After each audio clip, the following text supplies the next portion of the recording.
হজযাত্রার প্রথম দিনে সৌদি আরবে যাচ্ছে 14টি ফ্লাইট।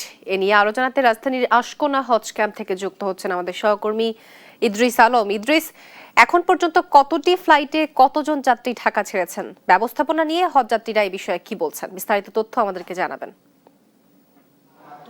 আপনি জানেন যে গত শুক্রবার রাত 12টার পর নাগাদ প্রধানমন্ত্রী তারেক রহমান উদ্বোধন করে যে ফ্লাইটটি হজযাত্রীদের জন্য, সেখানে 419 জন যাত্রীকে নিয়ে কিন্তু প্রথম ফ্লাইট শুরু হয়।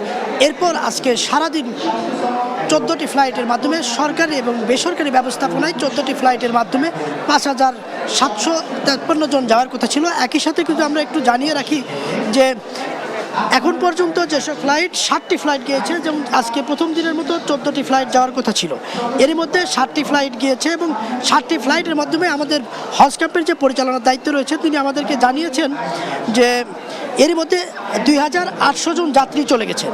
একই সাথে যদি আমরা জানিয়ে রাখি যে প্রধানমন্ত্রীর উদ্বোধনের পরেই আজকে যে 14টি ফ্লাইট, এই 14টি ফ্লাইটের মধ্যে 60টি চলে গেছে, যেখানে 2,800 জন যাত্রী চলে গেছে বলে আমাদেরকে জানানো হয়েছে।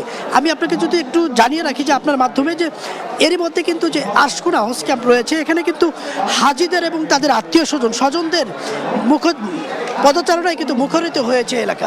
এরই মধ্যে বিভিন্নভাবে হজযাত্রীদেরকে বিভিন্ন প্রশিক্ষণ দিচ্ছেন যারা দায়িত্বে রয়েছেন।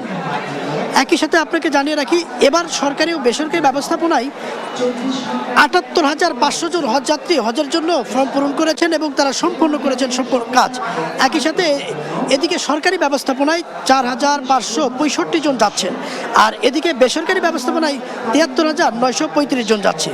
যে এসব এবারের হজযাত্রীদের সঙ্গে আমরা কথা বলেছি, তারা আমাদেরকে জানিয়েছেন যে এবারের তুলনায়, গতবারের তুলনায় এবারে হজযাত্রায় এখনও পর্যন্ত কোনো ধরনের ভোগান্তি বা কোনো ধরনের বাধার সম্মুখীন তাদের পড়তে হয়নি। এবং একটি জিনিস আমাদেরকে জানিয়েছেন, যারা হজযাত্রী রয়েছেন, এবং আপনি জানেন যে নারী হজযাত্রীও যাচ্ছেন, তো সেই ক্ষেত্রে বিভিন্ন জায়গায় তারা দাঁড়িয়ে থাকছেন।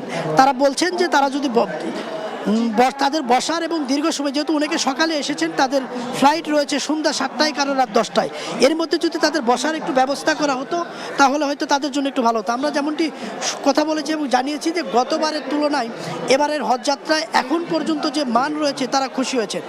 তো এই ছিল হজ ক্যাম্প থেকে সর্বশেষ তথ্য।